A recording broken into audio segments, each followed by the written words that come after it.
اسلام آباد high court میں آج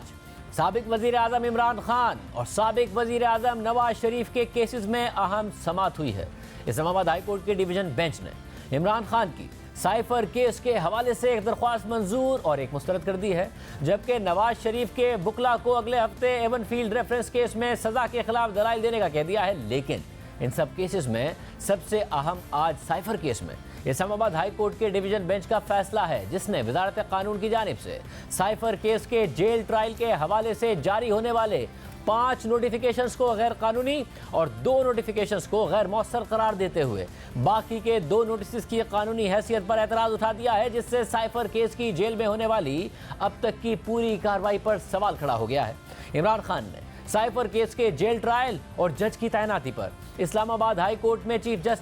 جسٹس عامر فاروق کے فیصلے کے خلاف انٹرا کورٹ اپیل دائر کی تھی، جس پر جسٹس میاں گل حسن اورنگزیب اور جسٹس سمن رفت امتیاز پر مشتمل ڈویژن بینچ کا مختصر فیصلہ آج سامنے آیا ہے، اور فیصلے کے مطابق 10 اکتوبر کو جاری کیے گئے فیصلے کے خلاف یہ انٹرا کورٹ اپیل قابل سماعت قرار دی جاتی ہے۔ وزارت قانون کی جانب سے 27 جون کو اسپیشل کورٹ کو آفیشل سیکرٹ ایکٹ کے تحت کارروائی کرنے کی ذمہ داری دینا بھی درست اور قانون کے مطابق قرار دیا جاتا ہے۔ غیر معمولی حالات میں انصاف کی فراہمی یقینی بنانے کے لیے ایک ٹرائل جیل میں ہو سکتا ہے، بشرطے یہ کہ وہ اوپن ٹرائل کے تمام تقاضوں کو پورا کرے یا آئین کے تحت درج طریقوں کے مطابق ان کیمرہ ٹرائل ہو۔ لیکن فیصلے کے مطابق وزارت قانون کی جانب سے 29 اگست کو جاری کیا گیا نوٹیفیکیشن قانونی اختیار کے بغیر دیا گیا، جس کے لیے نہ تو متعلقہ حکومت نے کوئی قانونی جواز پیش کیا، نہ ہی سیکشن 352 اور لاہور ہائی کورٹ کے آرڈر میں درج اس حوالے سے موجود قانونی تقاضوں کو پورا کیا گیا۔ اسی طرح وزارت قانون کی جانب سے جاری کیے گئے 12 ستمبر، 25 ستمبر، 3 اکتوبر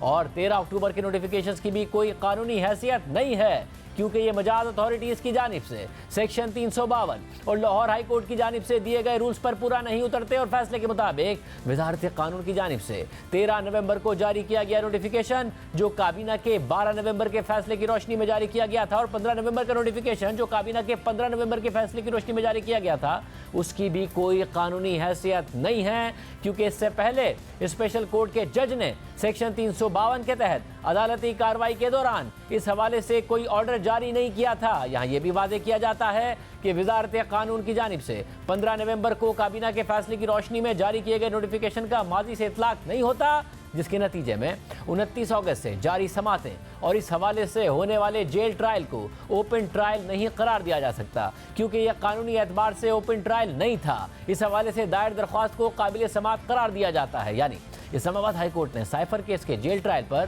اعتراض نہیں اٹھایا۔ البتہ جس طریقے سے سائفر کیس میں اب تک جیل ٹرائل ہوا ہے، اس کے طریقہ کار کو کالعدم قرار دے دیا ہے، جس سے سائفر کیس میں اب تک کی ہونے والی کارروائی، جس میں عمران خان اور شاہ محمود قریشی پر فرد جرم عائد ہونے کی کارروائی بھی شامل ہے، کچھ گواہوں کے بیانات قلم بند ہونا اور ان پر جرح ہونا بھی شامل ہے، اس پر بھی سوال کھڑا ہو گیا ہے، کیونکہ خصوصی عدالت نے عمران خان اور شاہ محمود قریشی پر 23 اکتوبر کو فرد جرم عائد کی تھی۔ اسی کیس میں ہی یہ عدالت سائفر کیس کے جیل ٹرائل میں اب تک 3 بار حکم امتناع جاری کر چکی ہے، جس کی وجہ سے آج بھی جیل ٹرائل بغیر کارروائی کے ہی ملتوی ہو گیا، جبکہ کل سپریم کورٹ کا 3 رکنی بینچ عمران خان کی سائفر کیس میں ضمانت کی درخواست سننے جا رہا ہے۔ ایک طرف جہاں عمران خان کے خلاف جاری کیسز میں انہیں عدالت سے ریلیف ملنے کی امید پیدا ہوئی ہے، وہیں سابق وزیر اعظم نواز شریف کے کیسز کی سماعت اب اگلے ہفتے پر چلی گئی ہے۔ آج اسلام آباد ہائی کورٹ میں سابق وزیر اعظم نواز شریف کی ایون فیلڈ اور العزیزیہ ریفرنس کیس میں سزا کے خلاف اپیلوں پر سماعت ہوئی۔ عدالت نے پہلے ایون فیلڈ کیس اور بعد میں العزیزیہ ریفرنس کے کیس میں سزا کے خلاف دلائل سننے کا کہا۔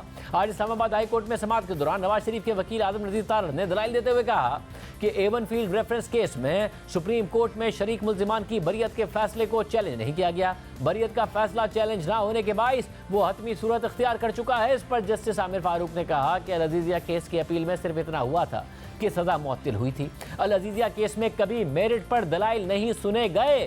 دنوں نہیں گھنٹوں کا بتائیں کہ آپ کو کتنا وقت چاہیے۔ ایون فیلڈ ریفرنس میں اپیل میں نے سنی ہوئی ہے، کچھ چیزیں میرے ذہن میں ہیں۔ اس پر نواز شریف کے وکیل امجد پرویز نے کہا کہ زیادہ سے زیادہ 4 سے 6 گھنٹے مجھے چاہیے ہوں گے۔ اس پر جسٹس عامر فاروق نے کہا کہ العزیزیہ ریفرنس میں اپیل تو بینچ کے دونوں اراکین نے ہی نہیں سنی ہوئی، العزیزیہ کو تو آپ ابھی بھول ہی جائیں۔